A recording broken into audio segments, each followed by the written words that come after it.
নমস্কার সবাইকে। দিনটা ছিল 5ই জানুয়ারি অর্থাৎ চিত্রপটের দ্বিতীয় দিন। আগের দিনের মতো এক্সিবিশনের সাথে ছিল অনেক প্রোগ্রাম, ঠিক অনেক নয়, অনেকগুলো প্রোগ্রাম যেরকমই হোক বা এক্সিবিশন যেরকমই হোক, ছবি তো তুলতেই হবে, ছবি তোলা ইজ মাস্ট। সো এখানে ছবি তোলা চলছে, শুভদা এখানে নিজের কাজ করছে, যাই হোক কাজের ছেলে তাই নিজের কাজ করছে। এদিকে শ্রেয়াদি ভাবছে কাজ করব কি করব না। প্রথমে একটু পরামর্শ করলো কাজ কি করা যায়, করে দেখলো না না না থাক বাবা, আমি নিজের কাজই করি। তারপর প্রোগ্রামে যারা পারফর্ম করবেন সেই সব কলাকুশলীরা এক এক করে আসছিলেন, তাদের সাথে সাথে সাধারণ মানুষজন অনেক আসছিলেন। মানে আগের দিনে যতজন ছিলেন তার থেকে বলতে গেলে অনেকটাই বেশি লোক ছিল। আস্তে আস্তে আরও বেশি লোক হচ্ছিলো। এখানে পরামর্শ চলছে কিভাবে করা হবে, মানে আলোচনা চলছে কিভাবে এগোবে সব কিছু। তারপরে শুরু হলো এক এক করে প্রোগ্রাম।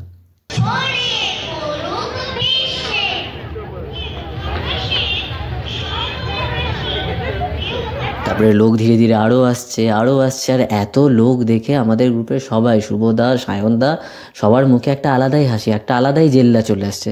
এবার দেখো সেই হাসি লাস্ট অবধি থাকে কিনা। এবং এই হলেন কলাকুশলী যারা আজকে প্রোগ্রাম করবেন, এবং সংখ্যা থেকে বুঝতেই পারছো কতগুলো পারফরমেন্স ছিল সেদিন।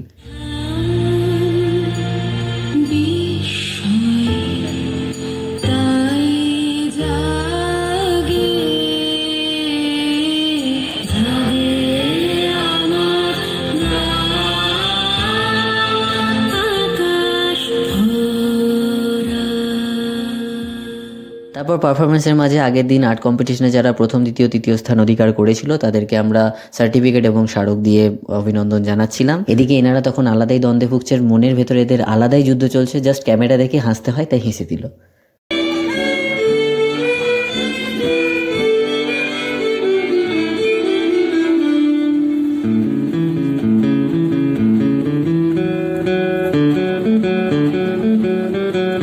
কি ভাবলে শুধু সিনেমাতে টুইস্ট হয়? এই যে আমার ব্লগেও টুইস্ট আছে। হঠাৎ প্রোগ্রাম চলতে চলতে হয়ে গেল চারিদিক অন্ধকার। অন্ধকারে কি হবে, তারা একদিকে ভায়োলিন বাজাচ্ছে, মানে অন্ধকারেই তখন এমনি ওপেন ভায়োলিন বাজাচ্ছে, আর এদিকে সবাই অন্ধকার, কেউ আলো জ্বালাচ্ছে, লাইট চালাচ্ছে। তো মোটামুটি 3, 4 কি 5 মিনিট হয়ে যাওয়ার পর আবার লাইট আসে এবং তারা তাদের পারফরমেন্সটা অবশেষে শেষ করতে পেরেছিল।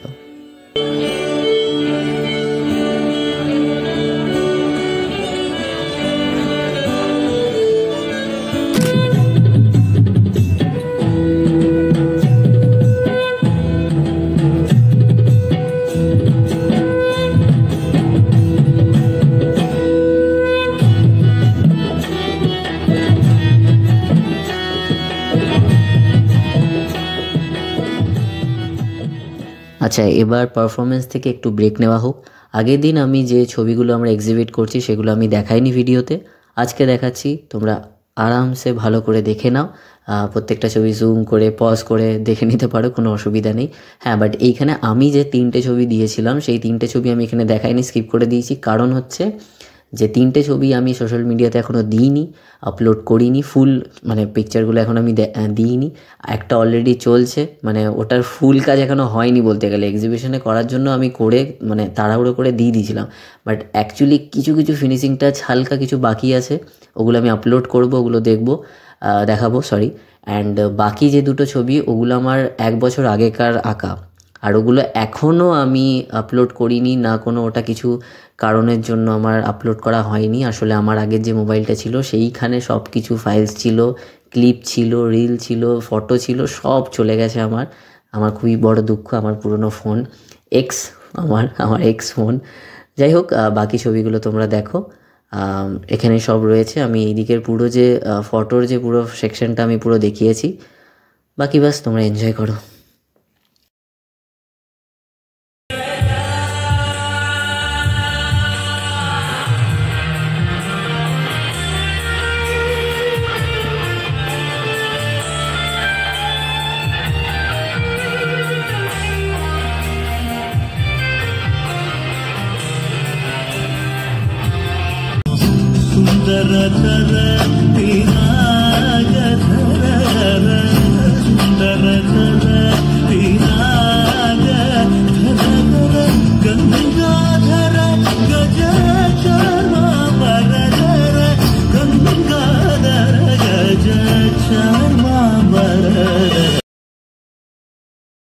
এই যে সৌরভদাকে দেখছো, সৌরভদা ছিল আজকের অ্যাঙ্কার।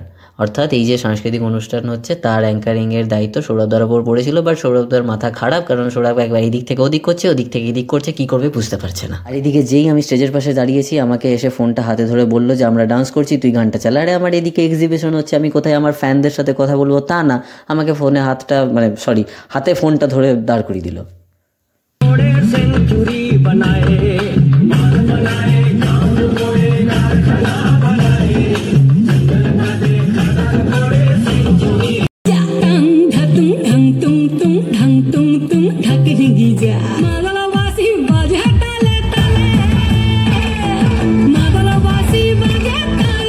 মাদলবাসী বাজছে তালে তালে ঠিক আছে, বাট বাজাচ্ছি তো আমি। এখনও আমাকে একটা ডান্স প্রোগ্রাম হলো এখনও, তারপরে যেই দেখছে যে একটা আমি করে দিয়েছি, আবার এরা এসে বলছে নে আমার গানটা একটু বাজিয়ে দে। আমি এখন ওই গান নিয়ে বাজিয়ে দাঁড়িয়ে আছি। ধুত্তেরিকা কথাই জড়িয়ে যাচ্ছে। যাই হোক, তারপরে আরেকটা ডান্স প্রোগ্রাম শুরু হলো এবং হ্যাঁ, আমি তখনও দাঁড়িয়ে, তখনও ওরা ডান্স করছে এবং আমি ফোন চালিয়ে তাদের গানটা আর কি যেটা বলেছিল সেটা চালাচ্ছি।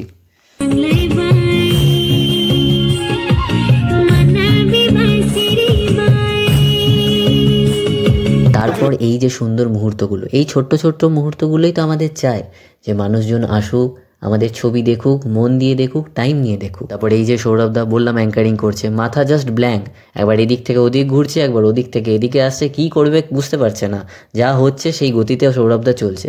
তারপরে দেখো এখানে খাবে, নিয়ে আবার ব্ল্যাঙ্ক হয়ে যাবে, কী করবে, কোন দিকে যাবে, কী করবে, কার সাথে কথা বলবে কি বলবে না, দেখো জাস্ট এদিক থেকে ওদিক, এদিক থেকে ওদিক, কী করবে মাথায় নেই কিছু। কিন্তু যাই বলি না কেন, লাস্ট অবধি নিজের কাজটা ভালোভাবে সম্পূর্ণ করতে পেরেছি। তারপর আবারও কিছু পছন্দের মুহূর্ত ধরা পড়লো চোখে, কিন্তু ধরা পড়তে না পড়তেই চলে গেল আবার লাইট, এই নিয়ে দ্বিতীয়বার।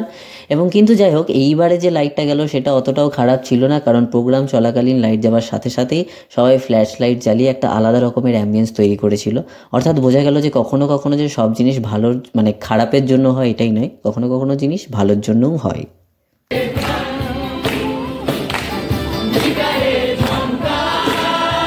তারপরে যেই দেখা গেল যে এই নিয়ে দুবার লাইট চলে গেল, এদিকে এত মানুষজন আসছে, তার মধ্যে দুবার যদি ব্যাঘাত ঘটে প্রোগ্রামের, এটা তো একটা ধরনের অসুবিধা না। তাই তার মধ্যে কি করবে না করবে বুঝতে পারছে না, কারোর কপালে হাত, কেউ হাসছে পাগলের মতন, কেউ কি করবে বুঝতে পারছে না। তাই আলোচনা করো, যখনই কিছু বুঝতে পারবে না জাস্ট আলোচনা করো।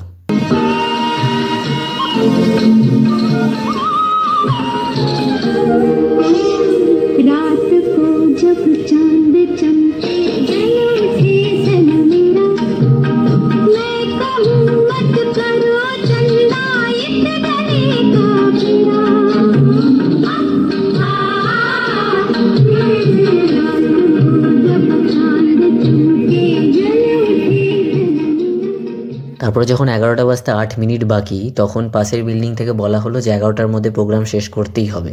আর এদিকে তখনও 2টো গান বাকি, তো দেখা যাক লাস্ট অবধি কী হয়। তারপর জাস্ট হঠাৎ কোথা থেকে আমার বাবা চলে এলো এবং স্টেজে একজন যে সিঙ্গার ছিলেন তাকে সম্মান দিয়ে চলে এলো। জাস্ট স্পেশাল অ্যাপিয়ারেন্স বা স্পেশাল গেস্ট বলা যেতে পারে, কোনো এটা প্ল্যানিংয়ের মধ্যেই ছিল না।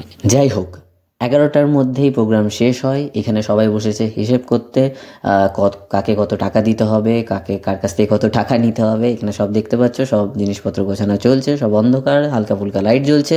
তো যাই হোক, এই ছিল দুদিনের গল্প। আসছে বছর আবার হবে যদি আমরা সবাই ভালো থাকি, সুস্থ থাকি। তো আজকের গল্প এখানেই সমাপ্ত করছি। দেখা হচ্ছে তোমাদের সাথে খুবই তাড়াতাড়ি। তো ততদিনে সবাই ভালো থেকো, সুস্থ থেকো। খুবই ঠান্ডা পড়েছে জানা কথা। তো চলো, আজ চললাম, টাটা।